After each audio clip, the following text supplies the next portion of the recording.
India Pakistan സംഘർഷത്തിലും ഇന്ത്യയെ ചില രാജ്യങ്ങൾ വളരെ വ്യത്യസ്തമായ നിലപാടോടുകൂടി ഈ യുദ്ധവേളയിൽ പാകിസ്ഥാന് പിന്തുണ നൽകിയ ആ നടപടികളുടെ പ്രതികരണമെന്ന നിലയിൽ സൗദി അറേബ്യയുടെ പിന്തുണയും നയതന്ത്ര ബന്ധവും അവരുടെ സ്വാധീനം കൂടി ഇന്ത്യ വളരെ ആസൂത്രിതമായി ഉപയോഗിക്കാൻ ഒരുങ്ങുന്നു എന്നൊരു അന്തർദേശീയ വിശകലനങ്ങൾ പുറത്തു വരുന്നുണ്ട്. അത് വളരെ ശ്രദ്ധേയമായ ഒരു നീക്കമായിട്ടാണ് ഈ രാജ്യാന്തര രംഗത്ത് പ്രവർത്തിക്കുന്നവർ കാണുന്നത്. പ്രത്യേകിച്ച് തുർക്കിയും ചൈനയും അടക്കമുള്ള രാജ്യങ്ങൾ, അസർബൈജാനുമൊക്കെ ഈ പറയുന്ന ഏകപക്ഷീയമായി പാകിസ്ഥാന് പിന്തുണ നൽകാൻ തീരുമാനിച്ച സന്ദർഭത്തിൽ സൗദി അറേബ്യയുടെ പിന്തുണ ഉറപ്പാക്കലും അവർ നൽകിയ സഹായങ്ങളും അവരുടെ ആ നയതന്ത്ര രംഗത്തെ പിന്തുണ കൊണ്ട് തുർക്കിയെയും ചൈനയെയും ഒക്കെ അടക്കമുള്ളവരെ ചില നടപടിക്രമങ്ങളിലേക്ക് അല്ലെങ്കിൽ അവരുടെ നിലപാടുകളുടെ ആ ഒരു സംഗതി ബോധ്യപ്പെടുത്തുന്നതിന് സൗദി അറേബ്യയുടെ പിന്തുണ സ്വീകരിക്കാനാണ് ഇന്ത്യയുടെ നീക്കം. ഇത് പറയുമ്പോൾ ഇവിടെ കിടന്ന് ഓരിയിടുന്നവരും ബഹളം വെച്ചവരും മച്ചമ്പി വരാൻ വേണ്ടി പൂജ നടത്തിയവരും ട്രംപ് മച്ചമ്പി വന്നു കഴിഞ്ഞാൽ ഏതാണ്ടൊക്കെ സംഭവിക്കും എന്ന് വിളിച്ചവരും ഗോത്രവർഗത്തിലാണ് അതുകൊണ്ട് അതങ്ങ് മുങ്ങിപ്പോകണം എന്ന് കരുതിയവർക്കും ഒക്കെ അല്പ നിരാശയും വേദനയും ഉണ്ടായാലും രാജ്യത്തിനത് ഗുണകരമാണെന്നാണ് എല്ലാ ആളുകളുടെയും ഒരു വിലയിരുത്തൽ. ഞാൻ 3-4 വിശകലനങ്ങൾ ഇതിനെ സംബന്ധിച്ച് വായിച്ചിരുന്നു. അതുകൊണ്ടാണ് അതിനെക്കുറിച്ച് പറയണമെന്ന് വിചാരിച്ചത്.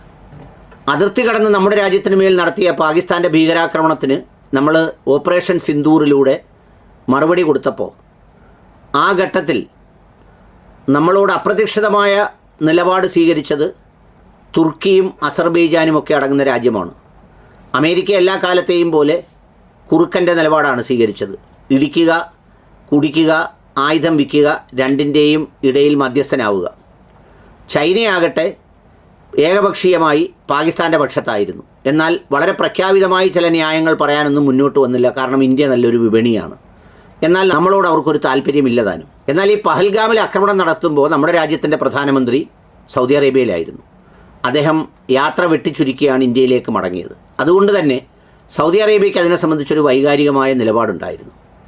ഇവിടെ വന്ന് ഓപ്പറേഷൻ സിന്ദൂർ നമ്മൾ നടപ്പിലാക്കുമ്പോൾ ആദ്യമായി ഒരു നയതന്ത്രജ്ഞൻ ഡൽഹിയിൽ പറന്നിറങ്ങുന്നത് സൗദി അറേബ്യയുടെ വിദേശകാര്യമന്ത്രിയാണ്.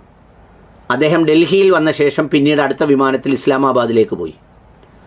ഈ രണ്ട് രാജ്യങ്ങൾക്കിടയിലുള്ള ആക്രമണം എസ്കലേറ്റ് ചെയ്യരുതെന്നും അതിൽ പാകിസ്ഥാൻ ഭീകരാക്രമണങ്ങളെ പ്രോത്സാഹിപ്പിക്കരുതെന്നും ഇന്ത്യ ആ കാര്യത്തിൽ എസ്കലേറ്റ് ചെയ്യാതെ ശ്രദ്ധിക്കണമെന്നുമൊക്കെയുള്ള ആ മ്യൂച്വാലിറ്റി, ബൈലാറ്ററൽ ടോക്കിനെ സ്പീഡപ്പ് ചെയ്യുന്നതിന് വേണ്ടിയിട്ട് അല്ലെങ്കിൽ അതിനെ പേസപ്പ് ചെയ്യുന്നതിന് വേണ്ടിയിട്ടാണ് അവർ വന്നത്. അങ്ങനെ തിരിച്ചു പോയത് കൊണ്ട് മാത്രം തീർന്നില്ല. പിന്നീട് ഒരു പ്രതിനിധി സംഘത്തെ തന്നെ രണ്ട് രാജ്യങ്ങളിലേക്കും ഈ കിരീടാവകാശി മുഹമ്മദ് ബിൻ സൽമാൻ അയച്ചു. അവർ രണ്ടുപേരും ഈ ചർച്ചയൊക്കെ നടക്കുന്ന വേളയിൽ രാജ്യങ്ങളുടെ രണ്ട് ഭാഗത്തും ഉണ്ടായിരുന്നു. അവർ അതിൽ പ്രോത്സാഹിപ്പിച്ചു. ഈ സീസ് ഫയറിലേക്ക് എത്തി. അതിൽ സംസാരിച്ച ആളെന്നുള്ള നിലയിലാണ് ട്രംപ് അത് പറയാൻ നിർത്താൻ പറഞ്ഞിട്ടുണ്ട്. കച്ചവടം നടത്തണ്ടായോ എന്ന് ചോദിച്ച് കച്ചവടം നടത്താൻ വായോ എന്ന് പറഞ്ഞ് അങ്ങനെ അവർ രണ്ടുപേരെയും ഞാൻ വരട്ടി എന്നൊക്കെ അദ്ദേഹം പ്രസ്താവന ഇറക്കിയത്. സൗദി അറേബ്യ അങ്ങനൊന്നും പറയാൻ തയ്യാറായില്ല. അപ്പോൾ അത്തരമൊരു സൗഹൃദം സൗദി അറേബ്യയുമായി നമുക്ക് പണ്ട് കാലം മുതലേ ഉണ്ട്. എങ്കിലും ആ സൗഹൃദം ഇപ്പോൾ ഏറ്റവും കനപ്പെട്ടതാണ്, വിലപ്പെട്ടതാണ്. കാരണം നമ്മളെല്ലാവർക്കും അറിയാവുന്നതുപോലെ ഈ സൗദി അറേബ്യയുടെ ഒരു സാമ്പത്തിക കരുതൽ അല്ലെങ്കിൽ അതിൻ്റെ ഒരു ഫിനാൻഷ്യൽ റിസർവ്, അതിൻ്റെ ഒരു സേഫ് പൊസിഷൻ എന്ന് പറയുന്നത് വളരെ വളരെ വലുതാണ്. എന്ന് മാത്രമല്ല അത് വളരെ പ്രോഗ്രസീവാണ്. അതുകൊണ്ടാണ് അവരുടെ കാശടിക്കാൻ വന്ന് ന്യായമൊക്കെ പറഞ്ഞ് പാട്ടും പാടി കുറച്ച് കാശ് മേടിച്ചുകൊണ്ട് ട്രംപ് പോയത്. ഇപ്പോൾ ഇന്ത്യ നീങ്ങുന്നത് സൗദി അറേബ്യയുടെ ഒരു പിന്തുണയോടുകൂടി തുർക്കിയെ പ്രതിരോധിക്കുക എന്നുള്ളതാണ്. സൗദി അറേബ്യയ്ക്ക് തുർക്കിയോട് താല്പര്യക്കുറവുണ്ട്. കാരണം അത് ഈ ഇരു ഹറമുകളുടെയും വിഷയവുമൊക്കെയായി ബന്ധപ്പെട്ട് ഇറാന് തുർക്കി നൽകുന്ന പിന്തുണയുമൊക്കെയായി ബന്ധപ്പെട്ട് സൗദി അറേബ്യയ്ക്ക് താല്പര്യമില്ലായ്മയുണ്ട്. ആ താല്പര്യമില്ലായ്മയെ ഇന്ത്യ ഉപയോഗിക്കാൻ കൂടിയാണ് നീങ്ങുന്നത്. ചൈനയും സൗദി അറേബ്യയുടെ വലിയ ഭായിയായിട്ടാണ് നിൽക്കുന്നത്. കാരണം അവിടെ ഒരു വലിയ പൊട്ടൻഷ്യൽ വളർന്നു വരുന്നുണ്ട്. പിന്നെ ചൈനീസ് സാങ്കേതികവിദ്യയുടെ ആവശ്യം സൗദി അറേബ്യയ്ക്കുമുണ്ട്. പിന്നെ ഈ റഷ്യ ഉക്രൈൻ ചർച്ചയുടെ മധ്യസ്ഥനായിരുന്നു. ഇപ്പോൾ ട്രംപിൻ്റെ വരവ് അടക്കമുള്ള അതിൻ്റെ ഒരു സംഗതികളൊക്കെയും ഇന്ത്യ ഉപയോഗിക്കാൻ ഒരുങ്ങുന്നു എന്ന് പറയുന്ന ചില വാർത്തകൾ നയതന്ത്ര രംഗത്തുണ്ടാവുന്നുണ്ട്. അതൊക്കെ ഉപയോഗിക്കപ്പെടേണ്ടതാണ്. ഇവിടുത്തെ കുറച്ച് ഈ കീടങ്ങൾ, വിദ്വേഷികൾ കിടന്ന് ഗോത്രവർഗം, മറ്റേത്, അവരുടെ ജാതി, ഇവരുടെ ജാതി, ട്രംപ് വന്നാൽ മറ്റേ ജാതി എന്നൊക്കെ പറയുന്നതിന് അവനൊന്നും യാതൊരു ബോധവും കഴമ്പും ഇല്ലാത്തതാണ്. രാജ്യം നിലനിന്നെങ്കിലേ ഈ പറയുന്ന രാജ്യക്കാരും രാജ്യാഭിമാനവും ഒക്കെയുള്ളൂ. അതില്ലാതായാൽ പിന്നെ എന്ത് രാജ്യാഭിമാനമാണുള്ളത്?